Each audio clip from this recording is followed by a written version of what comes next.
It's always nice when a big publisher, a name that you've grown up with, wants to sponsor one of your videos. So a big thank you to Sega and RGG Studio who have sponsored this episode where we're going to take a look at Yakuza Kiwami and Yakuza Kiwami 2, the Nintendo Switch 2 editions. Yeah, Yakuza Kiwami is available on the Switch as it currently stands, and Yakuza 0 is on the Switch 2. So now we have Kiwami, Kiwami 2 and 0 all on the Switch 2. Good stuff. As always with sponsored episodes, we like to personally, as SwitchUp, provide a giveaway copy. Just let us know down in the comments what you think of it. We're going to break down exactly what you'll get in this experience on the Nintendo Switch 2. What exactly is that? Well, let's find out. Before we start looking at these Switch 2 specific versions, let's just have a quick chat about the Kiwami games in general. So Yakuza Kiwami released back in 2016 and was a remake of the first Yakuza game. It released just after 0 and uses the same engine as that game, with Kiwami 2 which released after Yakuza 6 using 6's engine instead. In both games you play as Kazuma Kiryu, with the titles taking place after he spent 10 years in prison and comes back to re-establish himself within the clan. The Kiwami games added a few new story elements from the original Yakuza games, and of course these are here present in the Switch 2 versions also. These were added to the first game to tie into 0, which, as I mentioned earlier, had released by this point.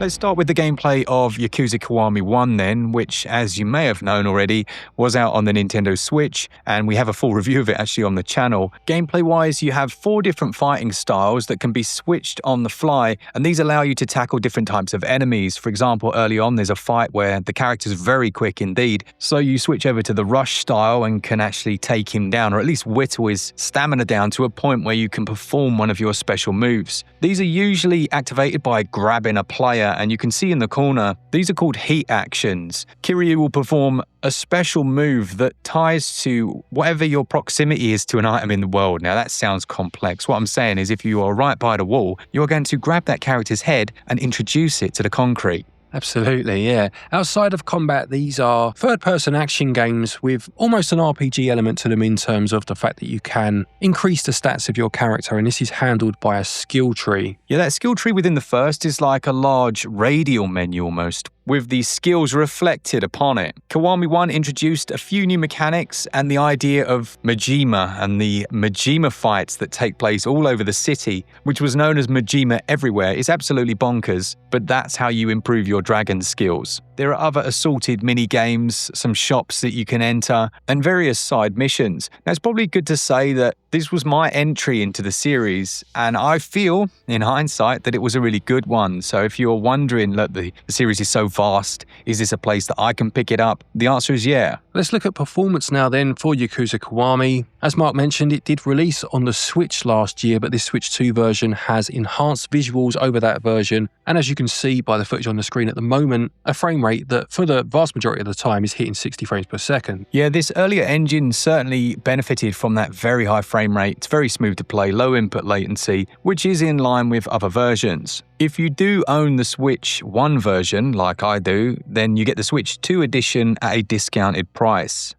Right, let's move on to Yakuza Kiwami 2 now then. It is a direct sequel. It's important to say that story-wise, if you want to experience it in its fullest, you'll need to play the first game first. However, in terms of just pure gameplay, this is quite easy to pick up and play had you not played that first game. It does have some differences from the first game, Kiwami, most notably being that they've changed the combat system. As I mentioned, this is due to the fact that this uses the same engine as Yakuza 6. Gone are the different fighting styles for something that feels a bit more traditional. It feels a bit more like a beat-em-up in terms of having combos that you can perform instead. Yeah, I personally preferred this. I have to say I found it a little clunky to switch between some of those other styles, and here it's just a bit more streamlined, isn't it? It is. You also have heat moves similar to the ones that you mentioned earlier, Mark, and again, depending on where you are when you perform these, will change exactly what it is you are doing. If you're holding a weapon, then you'll see the results of this quite clearly. Again, if you're near a wall, then said enemy will feel the full force of it. The skill tree has also seen a number of changes. So gone is the circle. You've now got a traditional list of skills and moves. Aside from this though, it is quite similar in respect of moving around a number of different locations. You can enter shops, you can buy food, which will also improve your stats. There'll be side missions and main objectives to carry out, and a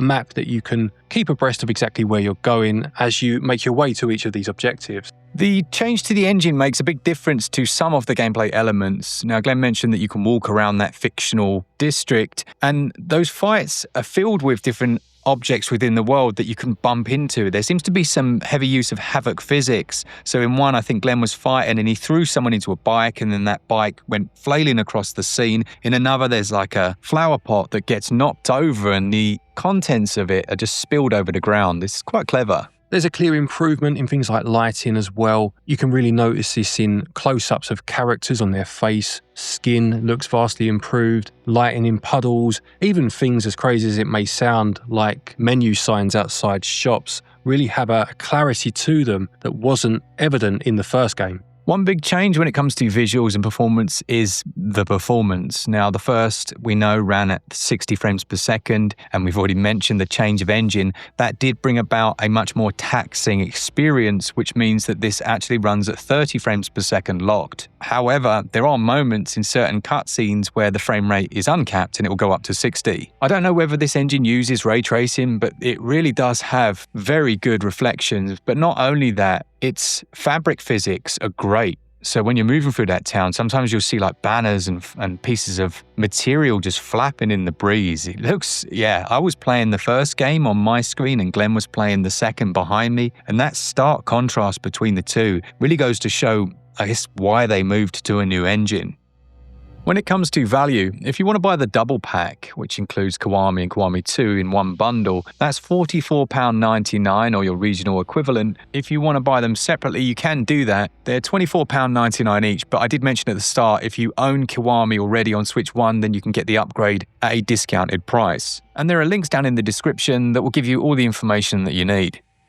So there you have it, that's Yakuza Kiwami and Yakuza Kiwami 2. Both very good games. I really enjoyed the sequel actually. I was surprised how much better it felt. That's not to knock the first game, but it's nice to see a sequel improve on what the first game did quite as much as this one seems to have done. Yeah, I think the only thing will be the frame rates for some people. You know, with beat 'em up, 60 is definitely the way to go. But 30 with some areas, 60, I guess, is better than just 30, isn't it? And we should have mentioned also actually that within Kiwami 2, you can play Virtua Fighter 2 as an arcade game, but you can actually access it from the menu and just play it outside of the base game as well, which is a nice little inclusion. So Yakuza Kiwami 3 and Dark Ties is also on its way to the Nintendo Switch. That releases on February the 12th, so that's maybe one to keep your eye out for when that drops. Lovely stuff. Thanks very much again to Sega and RGG Studio for sponsoring this video. Do let us know what you think of these games. Stick it all in the comments section below. Thank you to our patrons and our channel members for your continued support, and to each and every one of you for watching our videos. Take care, and until next time, happy gaming.